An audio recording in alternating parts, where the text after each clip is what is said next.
Okay, welcome everyone to my presentation with the title Teaching Out of Field in Primary School, Differences in Professional Characteristics and Effects on Instructional Quality. The results are taken from a study, the TEPS study, Eva and Wilden, a professor of EFL education in Germany, and I conducted 3 years ago in Germany. And these are my guiding questions for today. So first of all, what is the situation in Germany at the elementary level? I want to talk about regarding the qualification of foreign language teachers. So English is a foreign language for us, as you can hear. How important is this subject's specific qualification for high quality teaching, and which professional characteristics of teachers are pertinent? And the main question of our study is, are there differences in professional characteristics and teaching quality between primary EFL teachers with different qualifications? So first of all, look at the situation in Germany. With a few exceptions, English is the first foreign language taught in German primary schools. Mostly we start in year 3, sometimes in year 1. But looking at the situation of EFL teachers, one can say the situation is not satisfactory. So in many regions, there's an increasing number of alternatively certified teachers due to a teacher shortage at the moment. And at university, elementary teacher students, they study German and maths, but they can choose a search subject. So we don't have a generalist education in most stage. And so they have to choose a search subject, which can be EFL or any other subjects taught at primary level. And most teachers, and this is my third point, with a full position are class teachers. That means they teach most of the subjects in one class, which also can include English. So to sum up, out-of-field teaching is very likely to occur, or in other words, it is likely that teachers with subject-specific qualifications other than EFL teach EFL regularly at the elementary level. Yeah. And now you probably want to see some facts from statistics. The problem is there is no official data from the government, because the explanation given is the class teacher principle and the idea that there is a generalist education. However, there has been no generalist education in the past and still is not in many states today. So this is actually not true. But there are a few studies that have reported on the qualification of EFL teachers in primary schools. I try to collect them. Maybe just look at the last, or latest published study by Ziegler et al. In 2019. They reported the facts or the statistics for one state, the city, but it's also the state of Berlin. They teach at the elementary from year 1 to 6. They start EFL in year 3, and they looked at the different years, and depending on the year, it's about 40 to 32% of lessons that are taught out of field. And they define it that the teachers did not have a major or no certification or no further certification for English, for example, being a native English speaker, whatever. So this is quite high, actually, the number, as you see, but it depends how they, as you see on the right, it depends on the definition of out of field. Does the teachers have to have a major, or is also a post-graduation course sufficient, etc. But you see, it's a number that might make a difference. My next point is the question of teachers' professional competence. And according to a competence-oriented perspective on teacher professionalism, not only teachers' knowledge, but also other characteristics such as motivational characteristics are vital for high-quality teaching. The model here illustrates, so if learning opportunities are taken up, professional competence is developed. That is vital for professional practice involving teaching. Here it's called instruction, but also other other activities such as counseling. And in our study, we looked on teacher enthusiasm and English OL2 proficiency, as well as on the instructional quality. I will explain this in a minute. First, our main assumption, EFL teachers who differ in their subject-specific qualification also differ in their professional characteristics and teacher quality. As you can imagine, it's a quantitative study that I will present, and we only want to look at three aspects of teacher enthusiasm, L2 proficiency, and instructional quality. First, let's look more deeply at the idea of teacher enthusiasm. This construct is also known as teacher commitment, also related to passion or energy by teachers. One can define teacher enthusiasm as a degree of enjoyment, excitement, and pleasure that teachers typically experience in their professional activities. From a relatively large body of research, we know that teacher enthusiasm is positively linked to students' interest, motivation, and level of enjoyment.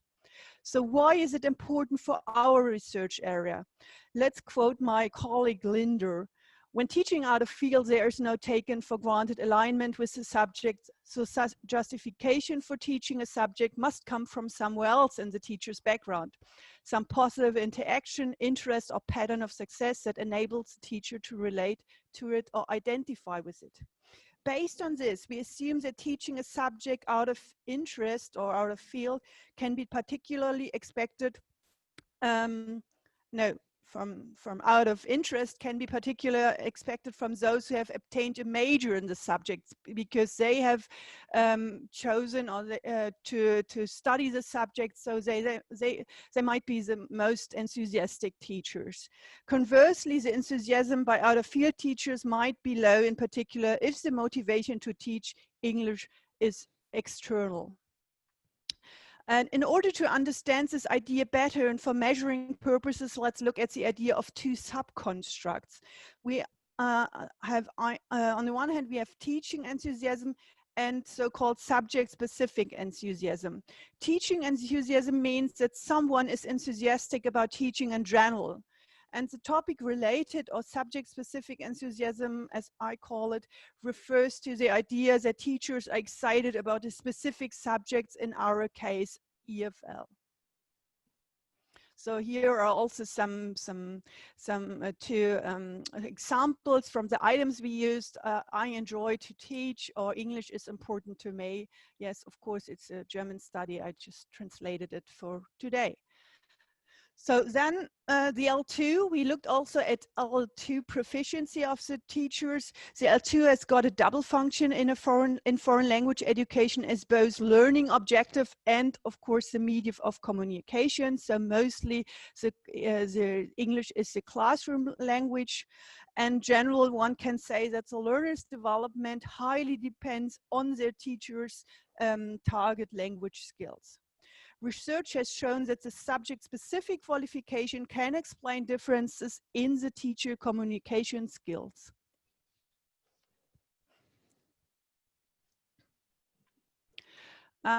Instructional quality is or also called teaching quality, has long been the focus of research and pedagogy, of course, and we stick to a framework that is used in empirical research. It differs between three dimensions: supportive climate or individual learning support, then potential for cognitive activation, and effective classroom management as indicators of instructional quality. And we don't know any studies that explicitly have focused on the teaching quality of out-of-field teachers in the area of foreign language instruction. on this basis, I come to our research questions and hypotheses. So the first one is, do if EFL primary school teachers with different professional qualifications differ in their subject-specific enthusiasm? So we assume that teachers with a major in EFL are more enthusiastic about teaching EFL than those who majored in other subjects. And we also assume that there is no difference between teachers with and without an EFL major in their teaching enthusiasm. Why should there?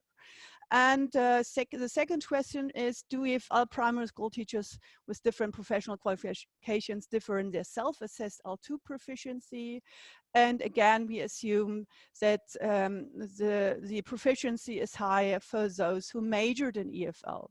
And the last one, where we have no hypothesis, is, does the subject-specific qualification, teacher enthusiasm, teacher's L2 proficiency, and the teaching experience as a further variable explain or can explain the self-assessed instructional quality of EFL lessons? In our study, we surveyed 404 primary EFL teachers in 2 different federal states in Germany. The teachers differ in their subject-specific qualification. As you see, about 40% majored in EFL, about 48% participated in a postgraduate training. These trainings only focus actually on teaching methods. And then about 12% are formally what we call out of field in our understanding, as they have no training in EFL. They might have, or it's very likely that they learned English at school, but they not in any professional training. Yeah, most of our teachers are women and about 40 years old. So just shortly, the instruments, we measured the teaching enthusiasm and the subject-specific enthusiasm, each with 5 items. Then we let the teacher self-assess their L2 proficiency. These are items based on the Common European Framework, so from A1 to C2. And then we used items for measuring communicative, cognitive activation, classroom management, and supportive climate. It was also self-assessed by the teachers. And for answering the questions, I did a multivariate analysis in MANOVA, and for answering question 3, linear regression models with the dependent variables that are the 3 indicators of teaching quality. So here are the results for question 1. The MANOVA shows a significant main effect for teacher qualification, explaining about 17% of the variance of subject-specific enthusiasm. So indicating that there is a difference that is related to the different teacher qualifications. Then question B, the dependent variable is teaching enthusiasm. You still see, conversely to our hypothesis, there is some significant main effect for teacher qualification, but the explained variance is very small, about 1%. So yeah, you can also say it's not important. And question 2, looking at L2 proficiency, there's also a significant main effect for teacher qualification, and it's quite high, explaining about 80% of the variance. And to make it a bit more understandable, we have, I put the mains on this slide, showing it's the teachers who majored in EFL, and then the no training on the left side, those teachers who had no training in EFL, and then the post-graduation group. And what you see is overall that the teachers who majored in EFL are most enthusiastic and most proficient in speaking English, what we assumed. And the differences between the 2 further groups are really small, and with one exception, not statistically significant. Yeah.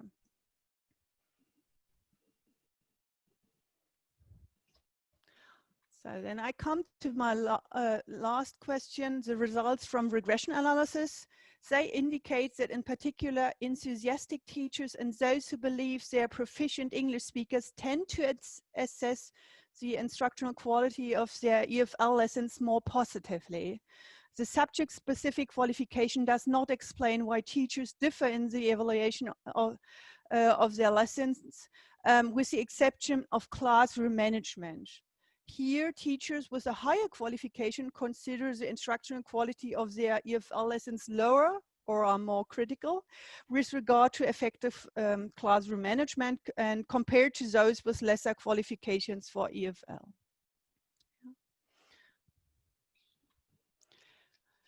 So to sum up, first, a fully qualified teacher is more likely to be motivated to teach English and speak CL1 on a higher level than teachers who teach EFL out of field or attended a post-graduation course.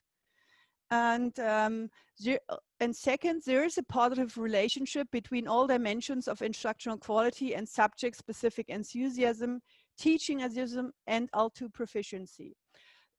What we can see, the formal qualification only indirectly affects the teacher's perception of their instructional quality. The more enthusiastic and more proficient in speaking the L2 EFL teachers are, the higher they rate their lesson quality. So most enthusiastic and most proficient are teachers who studied EFL. Thus, I would say it's more like an indirect effect. We see again, as others of you probably also say, that there is a necessity of obligatory postgraduate courses, particularly designed for out-of-field teachers.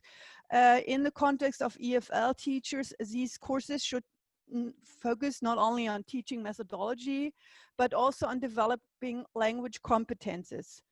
Courses should also aim to inspire teachers' enthusiasm for the foreign language. We also need lessons observations as part of the in-field training, as well as, of course, for validating our research. The teacher should get feedback from experts such as colleagues who are trained EFL teachers, if possible. Finally, we assume that our study gives new insight in the research field, but also has got limitations. So we had the language competence self-assessed and also the lesson quality. However, a study by Faut et al. Has shown substantial correlations between ratings of classroom management and students' proficiency. Thus, we assume that the evaluation of the instructional quality is kind of reliable, but future studies have to validate these results. So thank you very much. Here you see we did paper pencil, but with this, actually with the teachers, they all used online tool, but the students we had on our TEP study, that is part of our TEP study, they had these nice books to fill out. And yeah, I'm open for any questions you have, and thank you for your patience.